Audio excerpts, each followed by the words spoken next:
Wrestling Observer Radio. Garrett and Dave here. And let's open up with the business stuff with TKO, because I think it then kind of dovetails into the Ridge Holland story kind of nicely. I guess. Okay. Especially when it comes to the WWE side. Not that they're separate in any way, but I was surprised to see that WWE actually earned more revenue and also profits than the UFC did. That's the first time. I mean, UFC's always been more profitable than WWE. Its revenue has been actually generally WWE has been slightly ahead in revenue, but UFC has been always way ahead in profits. They have a smaller office, and they I don't know that we never get like the exact numbers on how much the WWE pays talent compared to UFC. I mean, UFC numbers we know not because of these reports, but because of the Kunley lawsuit. So we pretty much know with WWE. I mean, I have an idea, and I know what it was in the past, which was actually a lower percentage than UFC. But WWE is a way larger office. Although now, because of the TKO thing, a lot of it is a lot of the offices is somewhat combined. So when UFC has added more people, and a lot of people work UFC and WWE as far as like in some departments. So it's enabled both to be more profitable in that regard. So yeah, I think the companies are super profitable. The revenue is really high. I think the interest level in both UFC and WWE is down. The UFC will have tomorrow's show is going to be on ESPN in prime time. So this will be the first time that they have been on since the new ratings came on. As far as ESPN, they have been on FX, and those numbers were way down. So I just thought that, and UFC is, one of the things with the ratings is that it feels to me that where you really see the change is 18 to 34. I mean, the SmackDown number, all of them. I mean, the SmackDown number and the NXT number and the AEW numbers, when you look at them, they're just, the change over a 2-month period is just, unfathomable. It's ridiculous. Obviously, the ESPN numbers for football, and football's supposed to benefit from this. The ESPN numbers for Monday Night Football are, the last 2 weeks have been way down. Especially the week before, especially with the Chiefs game. No YouTube TV though. That's for ESPN. That's some of it for sure. But it's more than just no YouTube TV. When did YouTube TV thing start? What was the day when they took that off? It's been a week, I think. Right. So the Chiefs game, I think, was before that. I think this last Monday's game was like that, and this last Monday's game was up a little bit, but still low. But the companies that like the 1834 number when it comes to wrestling, and so far UFC has been down in a really large ways. Specifically for this, UFC again, like it's one was the one was an afternoon show. They've been on FX. It's not the same comparison. This one is like the first one, so that will be interesting to see them. But when I've looked at the interest level in some of the shows, I mean, the pay-per-views have not done as good, even though I don't have the exact numbers. You can see that they're lower. And with WWE, I mean, it's like we can see the house shows every week. And I mean, it's like we're not in a boom period. It's not terrible. I mean, Salt Lake City was not good. I mean, the Friday in Salt Lake City was not good, but that was a mistake of booking two. Salt Lake City was a market that could house 2 high-price shows on successive nights, so people pretty much. Even the Saturday number was they were paid, like they were site fee shows, weren't they? They're site fee shows, yeah. So it's not like they're doing bad. But so that's Salt Lake City thinking that there was a bigger appetite for WWE than there was. Yeah, well, especially because when it comes to these shows, you're looking for tourists, and I don't really think when you're drawing 4,200 people on a Friday and I think 7,800 on a Saturday, that a lot of that is tourists. It couldn't be that many tourists, right? By the way, I didn't bring this up, but I did get the site fee for Vegas for WrestleMania $6 million for that week. So I actually just got that this morning. So, how is that in relation to other site fees? For the United States, the largest we'd ever seen would have been the site fee that New Jersey gave WWE for the 2 days SummerSlam, which was $5 million. So of the ones we know in the United States, it would be the largest. Now it's possible that that another show may have done this. I don't know what Vegas got the first year, which we know was significant, but it could be the largest ever in the United States. Obviously, foreign, there have been much larger numbers. But so that's another thing. I'm just talking about the popularity thing. It's like UFC, the WWE and UFC profits are tremendous, and they're going to stay tremendous because of these TV deals for both. I mean, UFC's next year is going to be way up actually because their TV deal their deal with Paramount is so spectacular, and WWE, the ESPN deal is well above the Peacock deal, so that's going to be a jump too. So money wise, they're both going to be much better off next year, but popularity wise.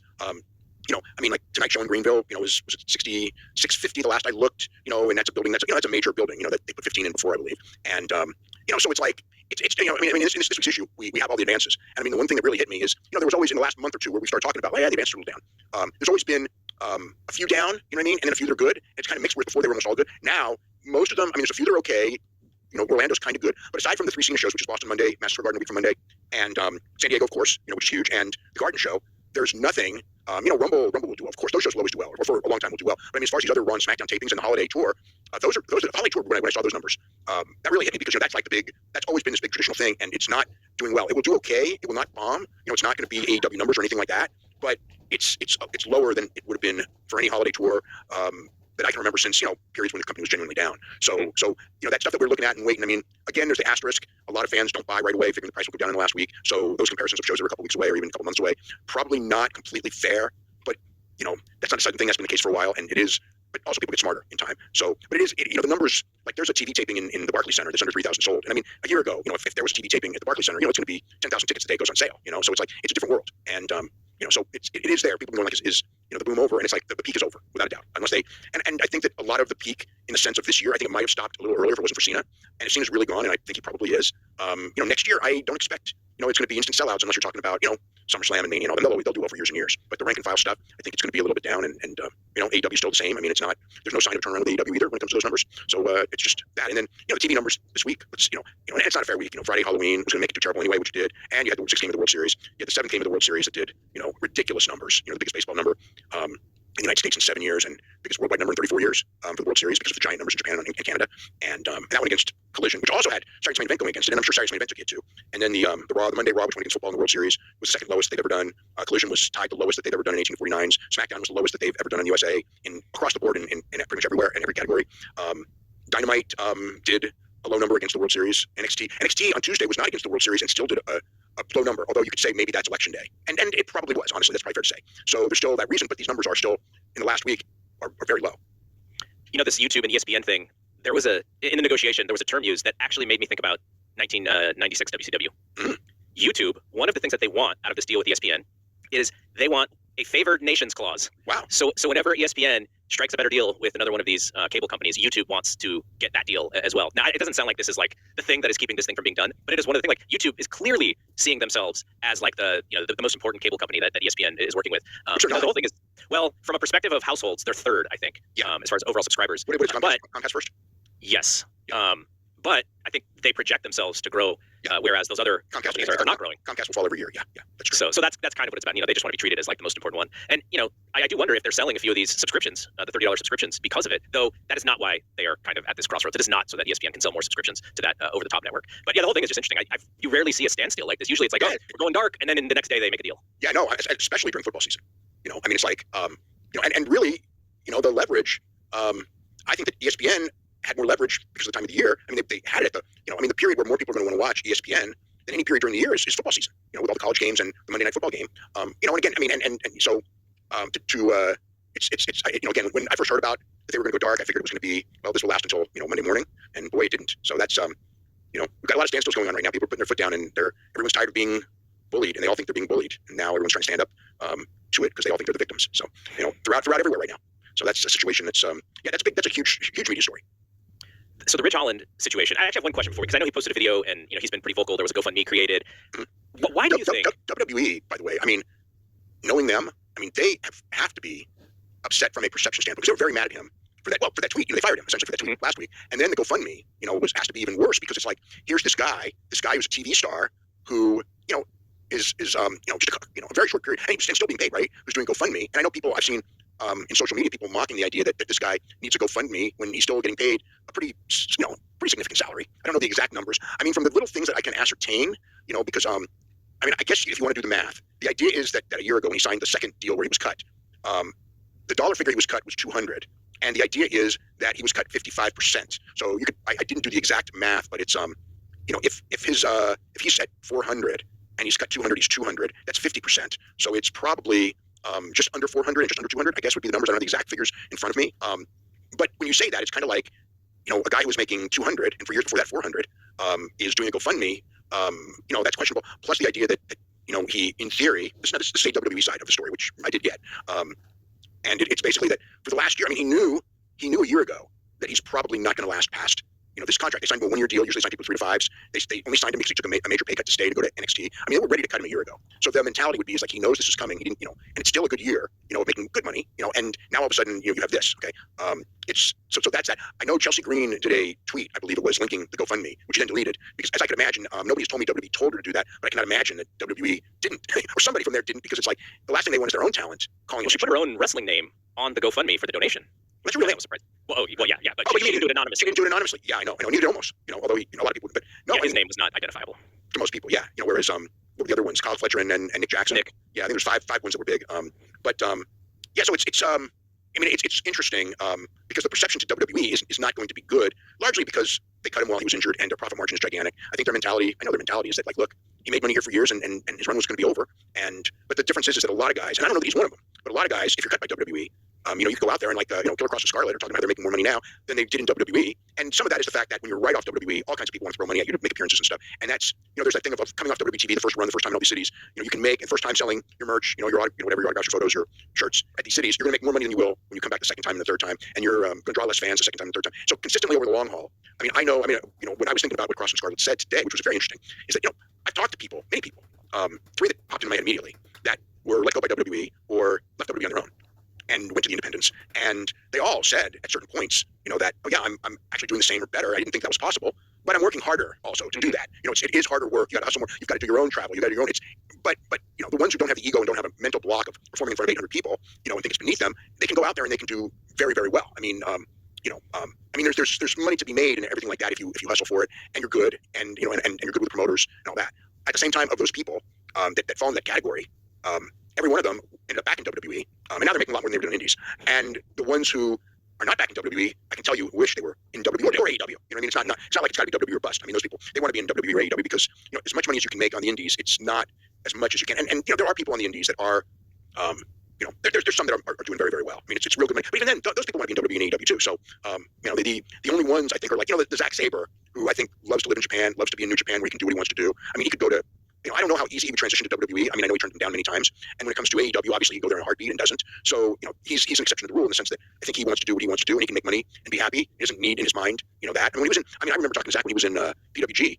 And at that time, that's years ago before AEW, and when WWE was the only place to make big money. And he was in no hurry to go to WWE. And he was, he would just go we can make as much as the bottom guys there. And, we're having more fun and we're making our own schedule. And he felt to me like he had no interest in WWE at all. And this is before he was a top guy in New Japan. This is when he was on the rise in New Japan for sure. And he was a star there, but not the level he is now. So, but yeah. So there's that. But I think from a PR standpoint, whereas I think WWE probably feels like, look, this guy is talking about being broke and he should have known that this was coming. The thing is that, the bad part of all this is that he's injured and they cut him. And then the thing from the last week where he does the tweet and then they fire him, over whatever it's going to be, 2 weeks pay, 9 days pay, however that's prorated. It's like, I get why they did it from their standpoint, but I wouldn't have done that. I just think don't you think that just makes it even worse that you're cutting a guy with 9 days left who you already know who's hurt and can't work in wrestling at least. I think that looked bad. And the reality is he's got all these injuries, and while they're going to cover his injuries, and if they didn't, he could sue over it. It's not like they're doing it because they're unanimous. But the thing of the thing is that as far as I think that there's again, and you can go and tell me in the NFL if they want to cut him, they just cut him. And that's true.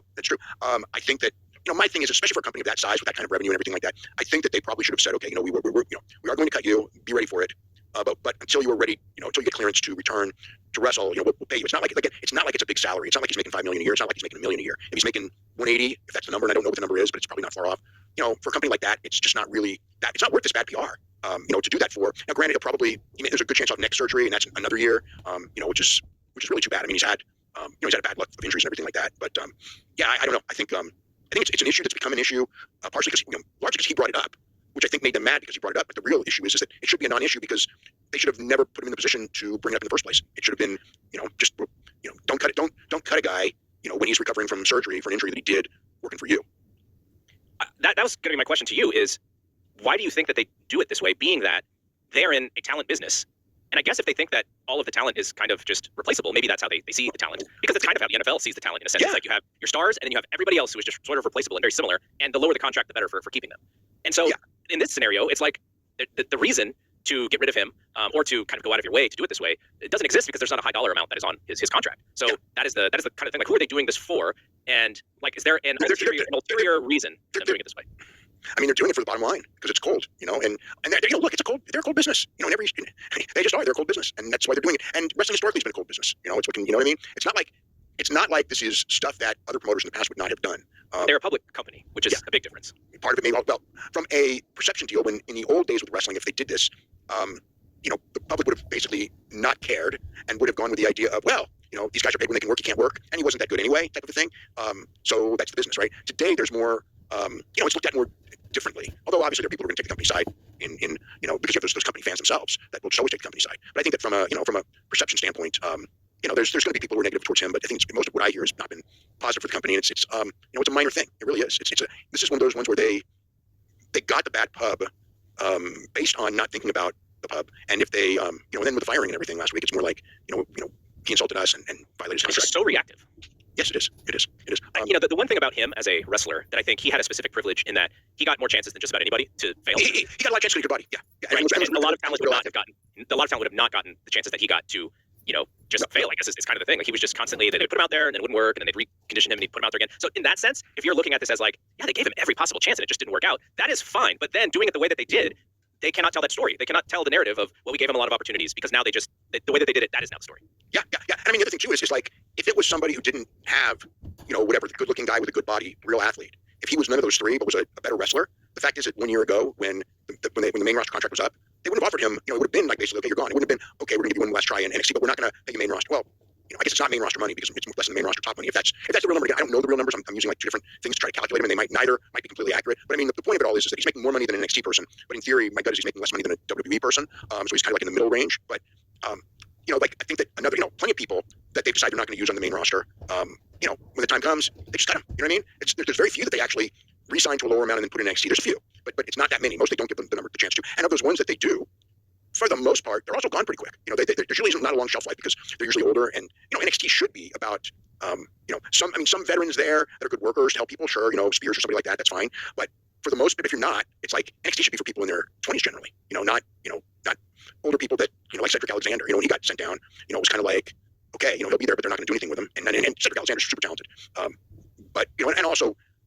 He should be able to Cedric, be able to get work in his work in TNA, and who knows, what will happen from there. But with Luke Menzies, Rich Holland, it's like, but even so, he's got his name out there. If he keeps, the reality in this world now is that if you keep your name out there for whatever reason, you're more of a celebrity. And him at this point, if he keeps his name out there, he'll probably be worth more, doing appearances than if he just gone quiet. That's another reality that you have to think about, is that reality that now your commodity is that you have to maintain celebrity status without television. Well, how do you do that? You keep high presence on social media. That's what Cross is doing, which is very smart. Yeah. Okay, before we move on, Eddie's got a couple of super chat questions that are pretty good here. Do you think New Japan is waiting for after Monday's Raw for Nakamura to possibly lose to Sheamus before announcing Tanahashi and Nakamura for the Tokyo Dome? I don't know. I don't know that it's Nakamura. My gut is that whatever it is, that it probably wasn't decided this week, because there's no reason. I don't know how that changes the announcement. The fact that whether he wins or he loses, it's like, it's not like if the finals of this tournament were going to be January 4th. Yes, I could see, but the finals of this tournament are going to be before December 13th, and this match until January 4th. So I don't see that as I don't see that as the reason. His other question is, if it's Dom versus Ray at Survivor Series, who do you believe are Cena's last opponents? Gunther's the probable for the last one, and there would be one more for Survivor Series. And I don't know. I think that'll be very, very clear on Monday, though. When he's in Boston, they have to choose whatever angle they're going with, whether it's Dom, whether it's whatever. Not Gunther, because they can't get that one away. But whoever that is, I think that the Cena opponent would be for San Diego. I think they pretty much have to set the wheels in motion this coming Monday. Do you think it necessarily has to be like a legend or a giant star, or could they utilize an act that is just kind of fun and over, like El Grande Americano or something like that? You could. There's no whatever. It's an ESPN show. There's no thing where it's, well, we're paying a lot for John, and therefore we need it to be a money match. ESPN's paying whatever they're paying either way, and the building is already over 30,000 tickets sold, so that's fine. So yeah, you could do whatever you wanted. Rain Dom in San Diego, there is something to that, even though from a storyline standpoint, it's if you go back to the backstory, it's kind of like Ray retiring from wrestling because he was going to be around Dom, and then all of a sudden they move into brands. Triple H saves his career, and now he's wrestling doing an angle Dom for like no reason other than what Dom insulted El Santo, which we don't even know how that ever happened. That was just something made up of thin air by calling himself the king of luchadors, whatever. So, but I think Ray and Dom in San Diego, there's probably something to it. Actually, I don't think they'll do it, but it would be a big moment if Ray won and then Dom beats him later. But they don't usually do it that way. I think that's a lot of I think there's a lot of stuff in wrestling where they don't like these short-term things and they give up a big pop. And if it's the World Heavyweight Championship, I would argue in most cases don't do it. You don't want to do it. But these other titles, they're not that important, and they're not. It's like if you did like a surprise and then just for a little while, you can elevate somebody, you can get your pop. There's you can create something. That's what these titles should be for. So it's not like they're money drawing titles. So just create stuff that could work. I think that one of the negatives of across the board with everyone right now is this idea of these secondary titles. You can't bounce them around. Like in Florida, the world champion, just an example, Eddie Graham, right? The world champion would be there for years and years and years. But the Florida and the Southern, you always change those, and you to maximize your they were weekly territory, and they needed weekly news, and they needed to spread it around in all their cities, so the cities all felt important. And that's kind of how I look at these other championships, is that not like pass around, everybody gets their turn, but keep it interesting. And sometimes I just feel that they fail to do that. That's like with the Briscoe and Kyle Fletcher for the show, and people are going like, oh, Mark can't win, it's not good, you can't take the title from Kyle. It's like it's the TNT championship, and they can beat each other and do a best of 7, and it doesn't kill Kyle to lose a match, especially if he's going to win the 7th. I wouldn't have Mark win the 7th, if that's where it goes, unless the mentality is that we're going to do Mark against whoever the world champion is, then he has to win the 7th. But it's so it depends on the situation. But as far as the 6th and the tie, it's like they don't need to end this thing 4-2. They can end it 4-3. I know that CM Punk mentioned Cena. We saw that match and it was not fantastic. No, it was fine for what it was. And you know what I was thinking when I watched the Jey Uso and CM Punk match? But the thing, if it's Cena, first of all, Punk is clearly going to be in War Games, so it's not going to be Punk in that match. Cena may end up on TV. I mean, could they do it in Madison Square Garden on the 17th? Yeah, you could. I mean, I don't. You could. I mean, look, they are grooming that Madison Square Garden show out to be a giant show, so you could do that. But I mean, as far as Cena could end up in the War Games match too now. When I was watching that Punk and Jey Uso match, Punk wrestles way more like Cena than ever before. Just the style of the match. Very it much. is like, Very yeah. much. But you know, that's the WWE kind of what am I looking for? That's the WWE style that you use. You know, with a lot of the top guys, and the deal is that you know you build the whole match around. I mean, WWE. This is why like WWE is different from AEW and New Japan and everything like that. Is that in these other companies they build the match around surprises in the match and things that you don't see coming. And in WWE, it's about you've established these moves. My opponent established these moves, and we're going to just do these moves over and over again because they're easy pops. And there's nothing wrong with it. It's a more simple match. It's easier to get a pop for moves when you keep doing those moves. It's not as easy to get an intensity and a reaction for the entire match, which is why the WWE match is slow until you start hitting your finishers, and then they're popping for all the moves. Whereas in AEW, you're going to have more heat for the match because they're, you know what I mean? It's not about just the big moves. It was just, you know, the finishing moves done over and over and over again. In Japan, it's about the hard hitting and the fight and the struggle, and those moves are obviously part of it, and you do exchange the finishers in a similar way, but it's not as patterned, I would say. In Mexico, it's just about the whole match. Mexico's total. It's funny because it's the most old school that there is. You know, you do some cool stuff early, you get a lot of heat on the baby faces, they make the big comeback, and then at the end, then you get the really spectacular stuff, which is, you know, but it's not patterned spectacular stuff unless you watch it all the time. Then you can see some of the patterns. But a lot of it is new stuff, and they're trying new stuff. WWE, it's more of this is what the people know, and this is, you know what I mean. So like if you're watching everything, the WWE thing always to me seems slow, and it always seems basic and predictable because it is. But for the audience that they're going for, that's what the audience is trained for. If they did, you know, you could do another style and teach them that other style, and in time it would get over too. But you know, that's everyone that's successful has the feeling that we know how to do it better than everyone else, and it's hard for them to adapt to other styles to begin with. So usually they don't. AEW is of course the exception where there's no real style. It's kind of like Tony just lets everyone do what they can, and if the crowd goes crazy, then he's happy, you know. But you know, that's kind of I don't know, that's the whole deal. But yeah, like that was to me when I'm watching like this is WWE style. He's gonna do his moves, he's gonna do their guys' moves, the other guy's gonna do his moves. It's there, it's fine, it's even good because the personality's over, and they know. You know, the key with a guy like Punk, who's a smart guy, is he knows when to do it. He can feel it, and it's all laid out anyway. It's like you know when to do it. And it works. But yes, it's that's the John Cena formula. It's a John Cena formula, you know. And then there's that formula. There's a Roman Reigns, Brock Lesnar formula, which is just bam, just do finishers the whole match. You know, more Lesnar. I mean, Roman is just you concentrate on your few moves, but you do them a lot, and that's the match. That's kind of like the Heyman thing. It's funny when the thing with Heyman that people, I mean, it's decades ago now, but when he would do ECW. The big thing with ECW with these guys like Sabu and Rob Van Dam and others was the Eliminators were like the ones I remember. But all those guys is what he would go out there and they would just do devastating moves and crazy moves and unique, you know, that people hadn't seen, and they would do it over and over and over because his TV show was edited, and he would just edit it into being a good match as opposed to it necessarily like the matches were much better on television than they were like. Because I would go live and it's like it isn't. You know what I mean? It's like I would see all the flaws and people would get mad because they didn't want to hear about that. But I mean, in the sense of what they were doing, but we put it on TV and it was all essentially a highlight reel, and it worked. So it's like that's what in these pay-per-view matches that he has a hand in putting together. It's like with Lesnar, you know, it's usually just boom, you know, do the move. People may have even created newsletters because they didn't want to hear about those ECW feedback that you gave them. So I guess the only, you know, just to finish up on Eddie's question, you know, just looking at the roster, if he was still on the SmackDown side, you have someone like Dragunov, that would be fun. On the Raw side, there's really only someone like LA Knight maybe that, you know, would interest folks. So yeah, I don't know. That's it's a mystery to if he is going to wrestle, you know, more than just the one time. So there's supposed to be two, and I can see the Garden being three, and that's it. Yeah, and the Garden I doubt will be Dragunov. I don't see San Diego being Dragunov because he's not going to even be. Well, I guess he could show up as a surprise on one of these SmackDown shows and you know do an open challenge, but make it for the pay-per-view rather than on TV that week. It's not out of the question. I don't anticipate him getting in the ring with Dragunov though. That's combat pay in a lot of ways. You know? Yeah. He's that. You know, he wants to get through those last few matches for sure. Okay, so I had a question about your story on the UFC betting situation. Why didn't Dana White just kill the fight? That's $1 million question, isn't it? I don't have a good answer. He had all the suspicion, he had all the clues, he had everything that's telling him what's going on. Like, is there a pressure from somebody for him to not kill that fight? I think that it was. I think it was inexperience, which is funny because he's been doing this for decades. But I think that it's one of those things where they went to the guy, you know, with their suspicions, and he believed the guy, and he believed the coach, and it's just like, okay, I believe you. Then he watched the fight, and it's like, I got had, and he fired immediately. But yeah, I just think that it's I think it's just a matter of trusting the Khan, you know. And when you trust Khans a lot, you're gonna get burned a lot. And I think that the next time this happens, he's calling the fight off. I think. I don't know. I mean, you'd have to ask him, and that's not a question he's going to answer. You know what I mean? But that's how I look at it. It's just, which is weird, you know, because there's only really been a couple of times in history where this has happened.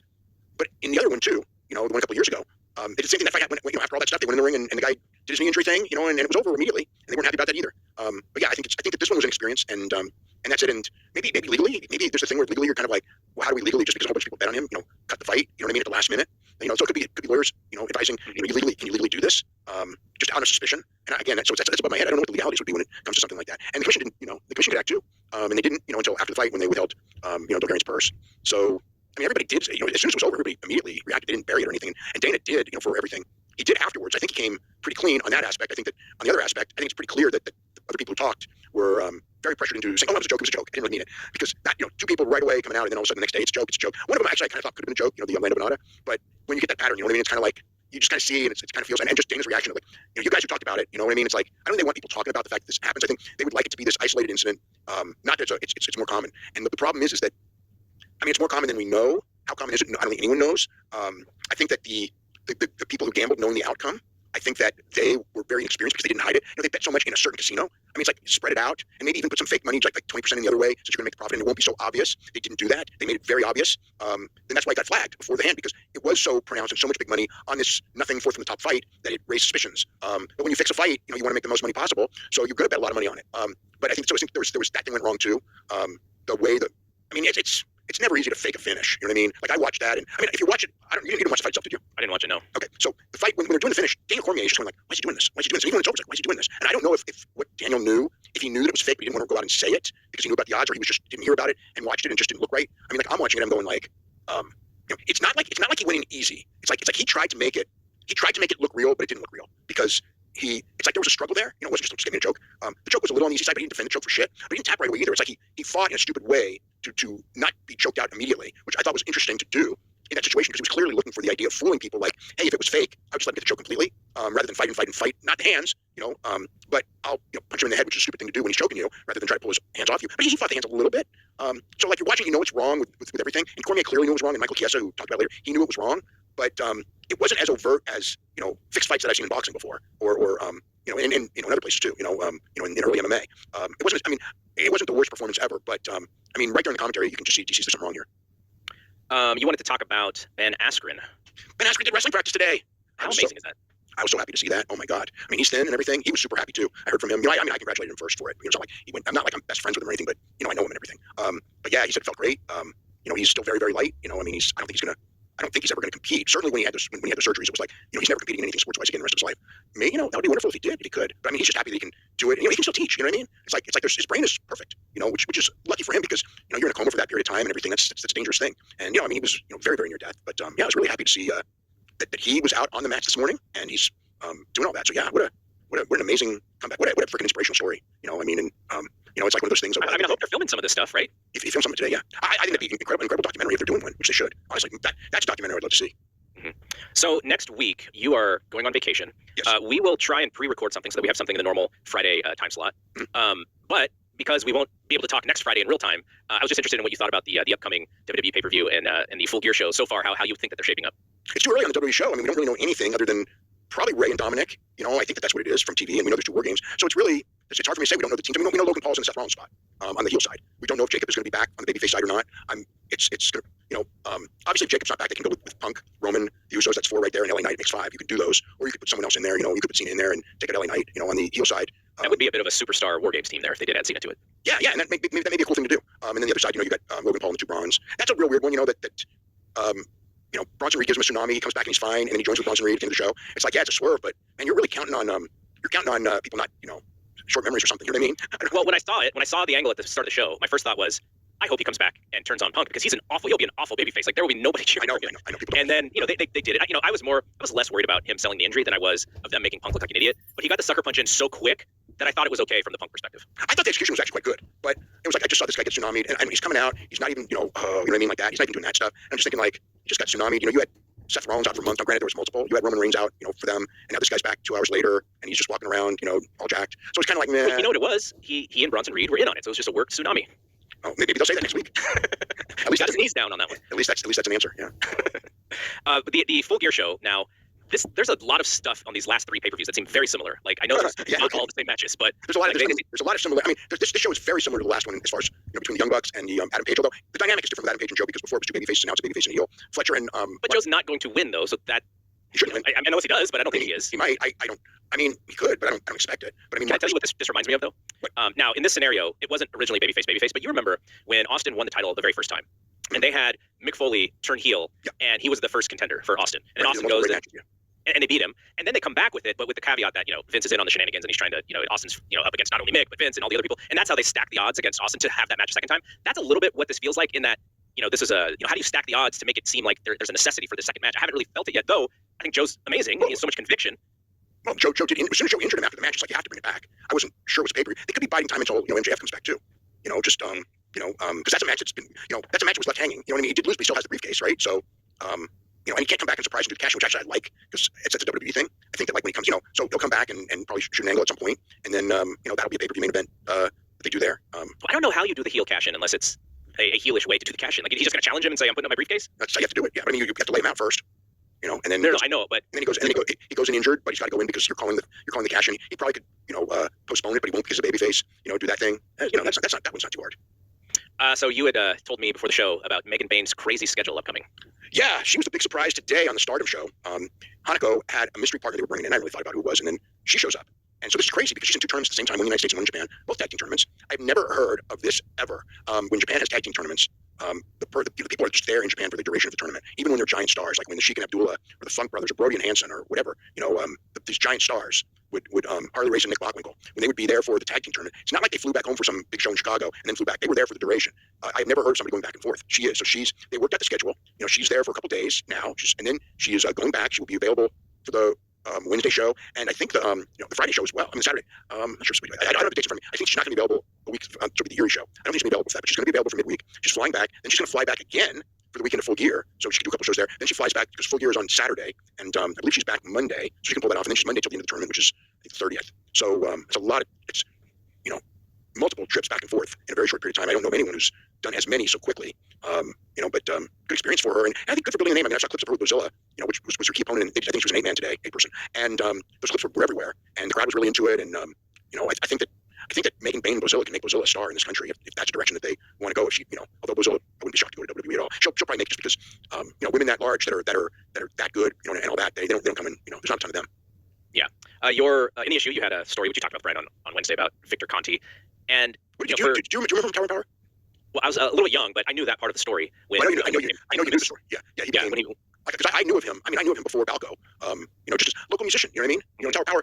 I don't know if because in the '70s, Tower Power was really big in this area. Mm-hmm. Really, they played all the time, and they were big. I mean, he was only with the group for a couple of years. It wasn't like he was with the group during like all their famous songs or anything like that. But there was a few. And but then he became super famous with Balco, and then he did his big turn, and that's when a lot of reporters like me knew him. I didn't know him well, but I knew him. Texted him and stuff. It's because he was so willing to talk about stuff, and I mean, you're always wondering like what are people on? And he's a pretty knowledgeable guy. I mean, where did his knowledge of the drug stuff come from? Like he probably studied it, and he was friends with Patrick Arnold, who was a chemist, who was the one who created it, and he was a marketer in a lot of ways. Like when he got out, he had these, the magic supplements, right? Zima, was it Zima? Was that the one? I forget. Yeah, he had that. He came back with a supplement, and just like, the one that's going to replace the steroids. It's like, okay, he's a marketer. What's in the supplement? I don't even know, and I never took that seriously. I really didn't. But but I mean, like he worked with people who, he worked with Barry Bonds, right? I mean, that's the highest level that you get practically. Marion Jones. I mean, Marion Jones was freaking superstar back in those Olympics. Was it her husband? And I mean, he worked with a lot of the big names in that era. Other baseball stars, Jason Giambi. He was one of the go-to guys to beat drug tests. So obviously, he, whether it was through Arnold or whatever, he did have the knowledge to beat drug tests with drugs and putting these things together. Because those guys and women that he worked with, they did not get caught. And I mean, and they did, obviously set records. They were, so he was, he was the guy that they went to, and then coming out of it, he developed his rep. And I mean, I know people here. One of my close friends, would work with him, and then there's some of the fighters here, worked with him, and they considered him like the guy you go to for supplementation. It's like they weren't looking for drugs. I don't, but they, he still was working with top athletes. Was he also a big Andro guy? I believe he was, yes. In fact, I'm almost sure he was. Yeah. Because when Mark McGuire was in his heyday, I think he had a bottle of Andro ready. He had the bottle of Andro that was a reporter saw, but they saw, and that became that big controversy. And that became like a joke at the gyms because everybody knew. I remember when Andro was big. So I'm going to say, would this be like, I'm about 20, so like 37 years ago? Does that sound right? Maybe a little less, maybe 35? So I remember 1990, yeah. I mean, I'm thinking 1990, probably, right? Mm-hmm. I just remember that at the gym there was a lot of talk about Andros Dion. It's early, I think maybe early 90s, and it was kind of like the basic talk was, and it would have been with McGuire and Canseco when they were on the A's before. Okay, yeah, so that's late 80s, early 90s. Right, it's before that McGuire was linked with Andros Dion, but the one that like at the gym everybody talked about was Canseco. Because I guess he was probably a bigger star at the time, but I would always hear about Canseco being the baseball player that was doing all the steroids, and everyone in baseball was just so dumb to it. How did they not know? All that stuff. I remember hearing that at the gym. But then when the Andros Dion became big, it was very much like, Andros Dion meant, it's like something that it may have some value, but anyone who's doing Andros Dion is doing a lot of steroids because it's not what it says it is. You know what I mean? It's like there might be something there, but it's just like that's just what people will say because it wasn't technically banned and steroids were. But it's like whenever you would hear Andros Dion, it would kind of be like this snicker, like, yeah, right, steroids. Do you know why? At least I think this is from the Jeff Pearlman book. But why Barry supposedly decided to get on all those drugs? Okay, you would probably know more than me on this for sure. Because you got to remember, like Barry was here, but like Barry was like his rep was he wasn't like really a nice guy with a lot of friends. So it wasn't like Canseco where people would talk about him. I mean, Barry was like he was more of a mystery. But the idea I always heard was that Barry was the best baseball player that there was at the time, and he knew it. And these guys were surpassing him, because they were on steroids. And it was like, screw this. Is that close? It's pretty much right on. What happened is so he's he comes here in '93, wins the MVP. He had a few years of where he was getting hurt as well. But in '96, '97, '98, when the home run craze starts happening, he's like McGwire and Sosa. Yeah, he's like McGwire and Sosa cannot like hold my jockstrap, and yet they're so much more famous than I am. And that's really what it was the fame and the accolades that he was super jealous about because he knew that he was just a better player than them. So then he was like, well, I'm just going to do what they're doing. And that was it. That's really the. That's how I heard it, because he was a guy who was a super. Can you hear me? Yes, I think your video's a little behind, but keep going. Okay, yeah. No, I mean, I remember that whole period where, again, when he came here, what I remember is that when he started, because of the Willie Mays connection and Bobby Bonds connection thing, he was like the darling, right? It's like second generation superstar. Because Bobby Bonds was kind of like a protege of Willie Mays, who was like, one of the greatest of the greats, right? And Bobby Bonds was a very good player too. And then Barry comes along, and he's going to be like the next Willie Mays, right? And Willie Mays was sort of family. They were always like, they weren't blood family, but were they blood family? I don't remember. But I mean, he's Barry's godfather. So he's Barry's godfather. Okay, right. So so when it's like one of those things where he gets really, really big, but then, like the home run craze comes in and he's not part of it.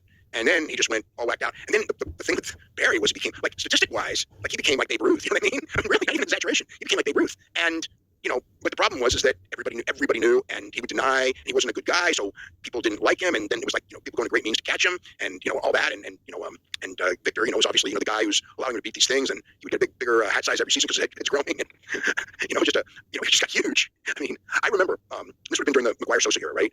And, Mike Tenay, Mike Tenay, huge baseball fan, huge, right? And so one of the things that he and I think Ross Foreman probably, who was with WCW, was a huge fan. I don't know if Heenan went with them. I don't know how big fan Heenan was, but Mike and Heenan always traveled together. But they would go to, when they would go on the road, if they were on the road where there was a baseball game, they're going to the baseball game. And because they're, Nitro got so big, right? They're kind of like celebrities now, and they could go to the clubhouse and meet the players and all that. And plus, Mike grew up writing sports anyway. He covered Major League Baseball, when he was younger. So, and he knew people from LA, right? He knows people. I don't know if he knew people on every team, but he knew people from a lot of teams as far as management people and stuff. Anyone who came from LA, anyone who came through Vegas, right? And I remember him one day just telling me, it's like, this is late '90s, right? And he's going like, these baseball players. He goes, how naive is everyone in baseball? How naive are these reporters? These guys all look like, Bill Goldberg. He didn't use the term Bill Goldberg because they all look like, they look bigger than the wrestlers. It's like, and baseball players were never, when we were kids, baseball players were tiny next to the wrestlers. You know what I mean? The wrestlers were the guys, because the wrestlers were the ones who lifted weights and took steroids long before they ever got into baseball. And you're just going like, these baseball players are so jacked. Everyone's on steroids. Not meaning everyone, but enough, right? And it's just like, and no one's talking about these writers. They don't get it. They don't even know it. You know what I mean? It was like a whole world. And you know how the reporting was done in that era. The naivete was incredible. I would like read it and go like, do you guys know what's going on in the sport? With all these home runs. It's pretty obvious. And like until it got really bad, nobody talked about it. Then all of a sudden it became this big giant thing. But it was like, it had to be 5, 6, 7 years later before it really became a thing, before it actually got out. Maybe because McGwire was just so, probably because McGwire broke Babe Ruth's record, and now all of a sudden you broke the freaking, I know it's Roger Maris's record too, but you broke that record. Now all of a sudden it's like, you cheated to break that record. Now we're going to talk about it because you cheated to do it. But before, in the years coming up, when everybody was on steroids and the home run counts were going way up, it was just like, I don't know. I just remember like, they don't really talk about it. It's like so kind of obvious why this is happening.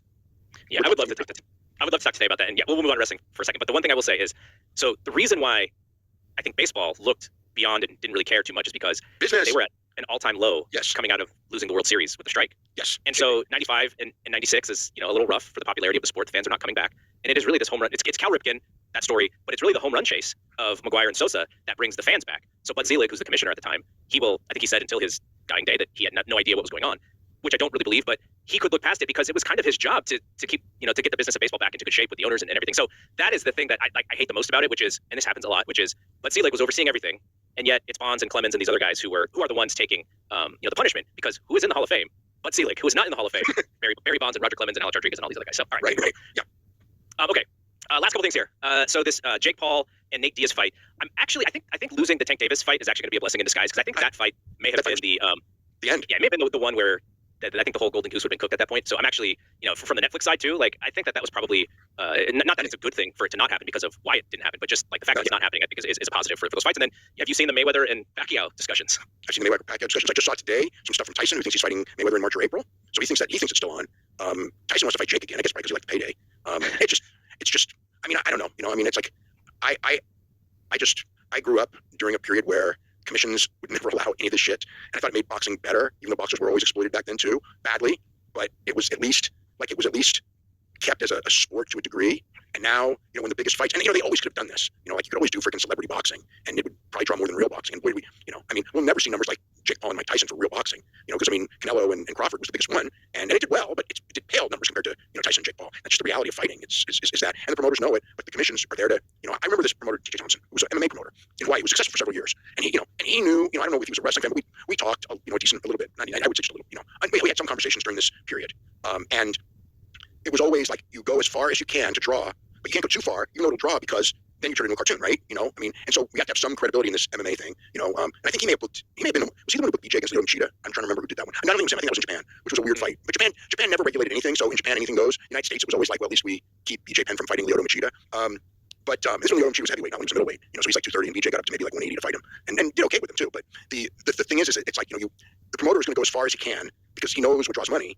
But it's the regulators that keep it from being a circus, and now the regulators are just looking for their own money, right? I mean, I guess I shouldn't say it that bad because Georgia did not allow that fight, the Tank Davis fight. They just said, nope, you're not doing it. And Florida allowed it, but then they did this thing, it was an exhibition, because the size difference was just stupid, and whatever. But I don't know.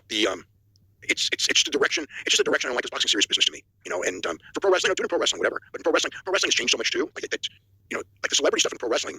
Bringing in the football player or something like that. It's not going to work as well now because the fans kind of resent the outsider. Even like a guy like Logan Paul, who's actually fantastic, there's still that resentment of him as the outsider. And he can go and he can do it, and his matches are great. But most of the time the people aren't. And I don't think the Jelly Roll thing was anywhere near as big as it would have been like 30 years ago. Like they did it, it was fine. He certainly worked hard. Now Bad Bunny can work super hard, but even then, it wasn't like Mr. T. As far as like capturing the imagination, or like Refrigerator Perry, those things were way bigger.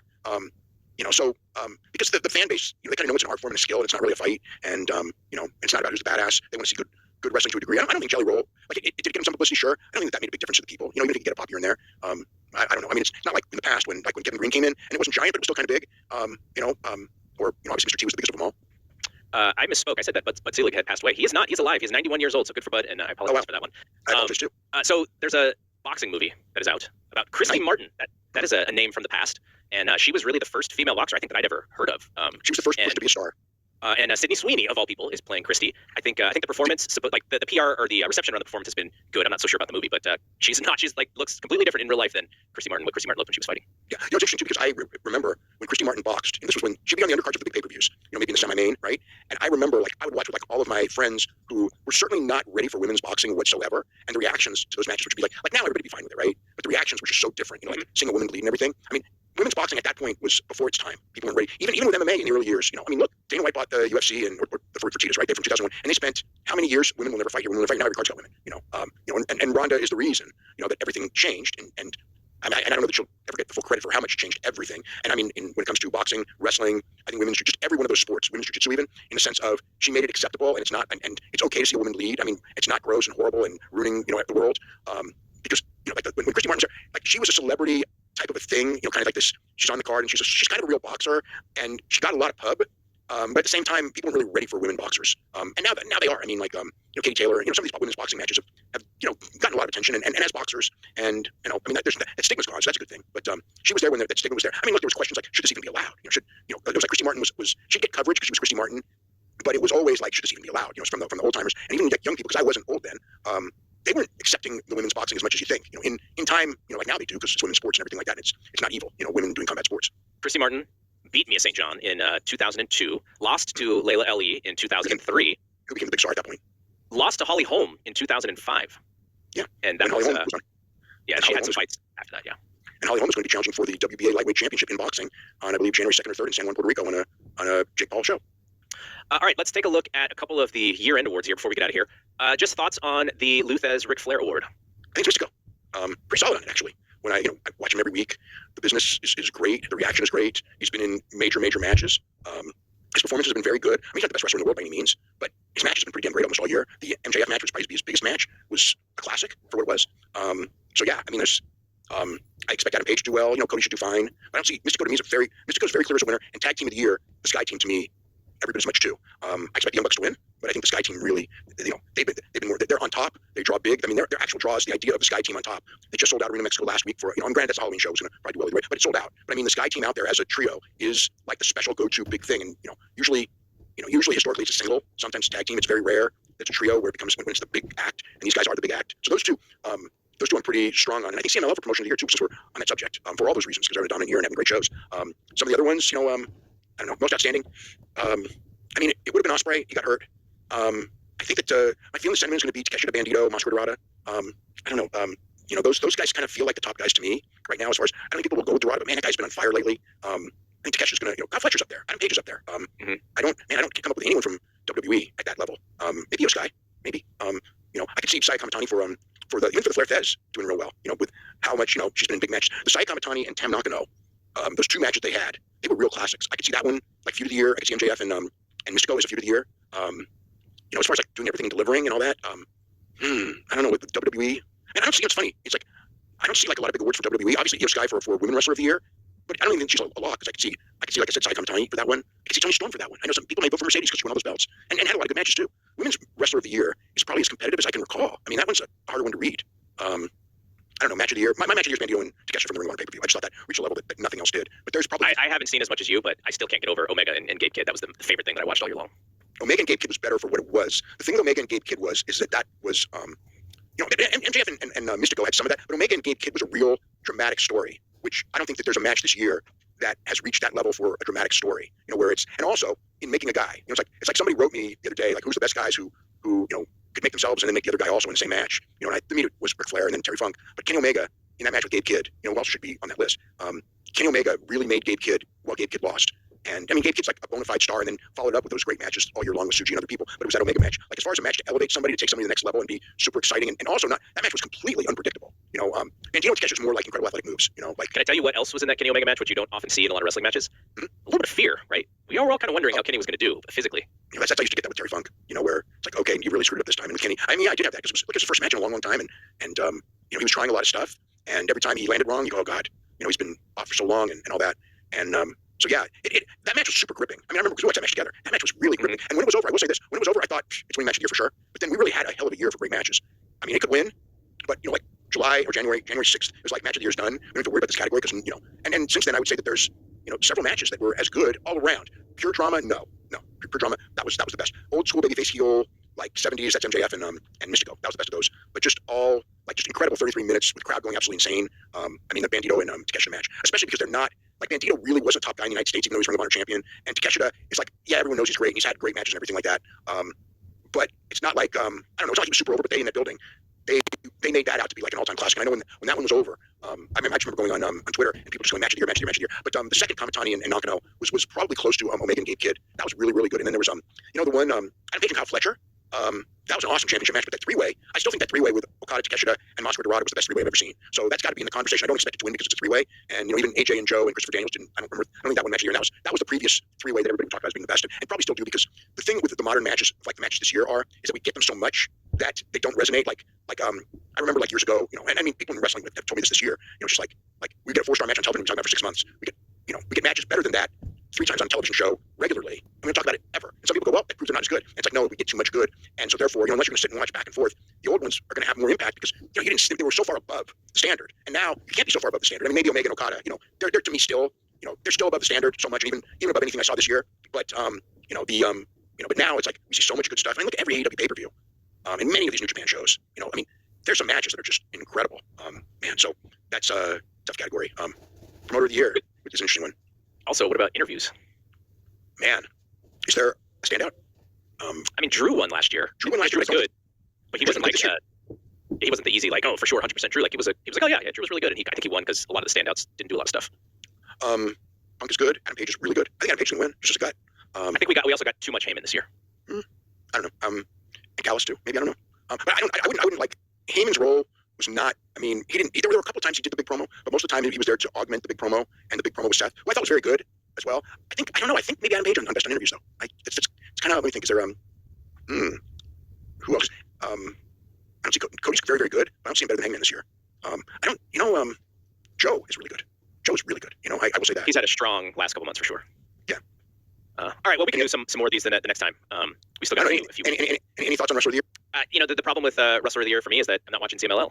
Yeah. Who do you think in North America, the United States? Who do you think in the United States? Oh, that's a good question. It's so hard for me to look at WWE and go, okay, like that's an easy one. Like previously, it was obviously Cody. Hangman has been fantastic as well. So it's just there's no really real runaway. I don't think. What's funny? There's gonna be a lot of arguable ones. Yeah. Yeah. Well, I mean, I think Mystico Carey, is except for Mystico, obviously. In the US, I think. In WWE, it almost felt like, even though Cody was the guy who was the champion of champions until Seth beat him and then got hurt, and Seth was the guy they built the show around and got the big WrestleMania win and all. I never felt Seth as quite Wrestler of the Year, and Cody, who I did last year, I didn't as strong this year. The guy who had felt in a lot of ways that everything was built around was Cena. And Cena sabotaged it for the first half of the year. But I mean, he was like the focal point of it when he was a heel, but it wasn't good. It was weird because it's all built around him. He used to, like when he would be on TV, the numbers would be up. When he would do a show, the business would be up more than anyone else in that company, more than Punk, more than Cody. So in that sense, he was it. He was the big celebrity, and he was on top of him. He had the world title and all that. But it's like at the same time, the heel run it's like business-wise, it didn't suck, but it just felt like it sucked to me. Like I was watching, go, this isn't good. Then they turned him back with like, and that's funny because you called it like the minute he turned. It's just like, oh yeah, this moment is great. He turned. Now what do they do? And the reality is, this is actually one of the reasons. It's funny because with all the business and everything, I don't know this. No one's voted or anything. I don't think that Levesque has a chance to win Booker of the Year, even with the business. And I think that the Cena turn is going to be the reason why. Because the one thing about it is, it was the biggest thing that they did, and it was very clear they did it. They did it because they wanted to appease Dwayne and they thought they would shock everyone. And it was very clear they had no idea what they were doing next. And then they knew they had to get out of it by the end of the year. Because I remember when it happened, you go, how serious are we going to take it? Because we know that it's a short-term thing because he's got to retire as a babyface. Yeah, I want my country back. Right, and everything. It's like they had no big turn back. He just did because it flopped. And it's kind of like in your big John Cena retirement thing. From that standpoint, not that it didn't work business-wise, but it was just story-wise, it was terrible. I guess that's the way I put it. It was just they had no story. They went out there and just like, we're gonna turn heel to shock everyone. Everyone wanted to cheer him as a heel, which they should have figured. And his whole blaming the fan stuff, it just didn't work. It's something that, like, it was like a high mid-card act, except it was John Cena, and he turns back with no good reason, just because, well, we all admit it failed. Okay, but okay, even if we admit it failed, come up with a story to go back. It didn't even bother. It was just like, so that's where, like Booker of the Year, Paul won last year, and I don't see him winning. And it's not like, okay, the business is a little off now, but you can keep that forever. But that thing to me is going to keep him from. I don't see him as, like, just from what people say. I could be wrong on how people vote, but my reaction from what people say is that I don't see him getting votes for that. I think in that category, the interesting one is that I think Tony Khan would have won, except for Nielsen. I think Nielsen just did a freaking number because the whole thing was just like their Dynamite numbers were up even with Max. Even if you don't consider Max, they were up a little bit. I mean, not year over year, same week, but with Max, clearly they're up. Okay, they're up international. We know that the popularity is up. Pay-per-views were pretty good. I would say pretty good. Pay-per-view, the shows were fantastic. I mean, that's the one thing I'll say is, like, this year, AEW pay-per-view, best year of any company ever when it comes to pay-per-view. Pay-per-view itself. TV generally good on Wednesday, and collisions hit and miss didn't feel important, but sometimes you had good matches. But the Wednesdays, most of the time, really freaking good TV. All the momentum, and then the Nielsen thing changes, and now it looks like they collapsed. It's really hard to vote on Booker of the Year when it collapses, and he didn't have the big, other than the Dallas show was good, and London was a big success. I mean, there were a few shows that were big success, but overall, it's not like the arena business didn't turn around. So you got that. I think that, like, for me, for my, you get all these great matches from AEW, of course, but the stories were there, especially leading to Dallas, or Arlington. They really did a great job. I mean, the build for that show was tremendous. The show itself delivered. Coming off of it, you had some great shows as well. But everything's good, and then boom, all of a sudden it's like you're seeing 459,000 viewers for Dynamite on a Wednesday night, even if it's against the World Series. It's like, last year against the World Series, we were in the sixes, and granted, Max probably makes up some of the difference, but we don't know and we can't prove it. But the 1849, the way that thing dropped because of the Nielsen changes, it's kind of like, man, it makes it hard. So I think Booker of the Year is going to be very interesting, super interesting. So I'm like, it's funny because Hall of Fame's this week, but I'm actually like way more looking forward to the awards, partially because I think that the questions are, number one, does CMLL get its due or does it not? Because a lot of people don't watch it, number one.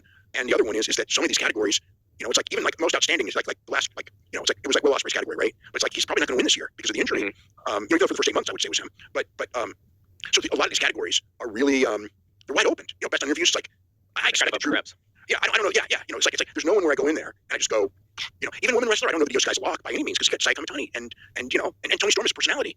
Tony Storm could do well. I would say up until a couple months ago, I would have voted for Tony Storm for best on interviews. I don't feel it as strongly as I did 2 months ago. But there was a point because I remember watching her and how much she just got in this character where I thought, God damn, she's going to win best on interviews this year. And just because she had that ability to say things that nobody else could get away with saying just because of the way she did it. All these categories. There's no sure match of the year winner. There's like 6 or 7 or 8. Most years there's maybe 2 or 3 where you know who it's going to be. I don't know who's winning match of the year. I don't know. As far as like sure things, I think Best Flyer and Mascara Dorada, that's one I would say has to be. Okay, but then again, he may not win. But I think that, like, to me, like, there's that one. He's like so far above the rest of the pack as far as just pure flying. The guy's unbelievable, and and it gets better every week. I kind of hope that, like, they start doing a turnaround with him because, like, in AEW, you didn't see the match with Bandito, did you? Mm-mm. Yeah. So the thing is like the problem with that match. You should. The problem with that match is that realistically, that match was as good as anything that you would see, but it didn't have that drama because I think deep down everybody knew that they're here to have a good match and Bandito's winning. And to me, when you have that match where we're here to have a good, like in Mexico, it was better because I never sensed the crowd was just sure because I think that they thought in Mexico maybe Dorada's going to win. And but here it was kind of like they know who Dorada is, but since he doesn't win big matches, it's like he's in that team with Commander and Mordos, where they're great, but you're not going to or Ishii's another one where they'll go out there, you're going to get a great match, but you already know the outcome, and because of that, it takes a little bit off the match. And I would really like to see him do something with Dorada and give him some wins so he's got that credibility, because then all that great stuff that he does, if he can beat people with it, it will make for better matches when he wins and loses. But it's like that, like for him, almost in hindsight, I almost wish he beat Bandito just for that very reason. Because again, Bandito's got the tag title and Bandito can beat him back later. Because when that match was over, it was kind of like generational feud. Bandito and Dorada, they're both young, they're both Mexican. I mean, it'd probably be better if one of them was a heel, but you could always have that thing where it's 2 baby faces and they're the 2 best in there in Mexico, and they're going to be for years and years. And that's, you can tell that story, but you can only tell that story if in this country if Dorada beats him. Because they don't see Dorada at that level. But he's a guy who's that's an easy one. Best brawler I think is going to be Page. I don't know. Do you think that's a good one? Yeah, I mean, he's got to get something out of this for because I mean, the awards to me is literally just kind of record keeping for the year, like a little history about what the year is about. And yeah, I think he does need some accolades. So, all right, we'll get out here. Sunday, you and Brian are back? Sunday night, yeah.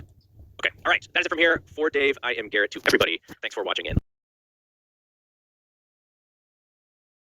Timing and feel are the two most important things in this business.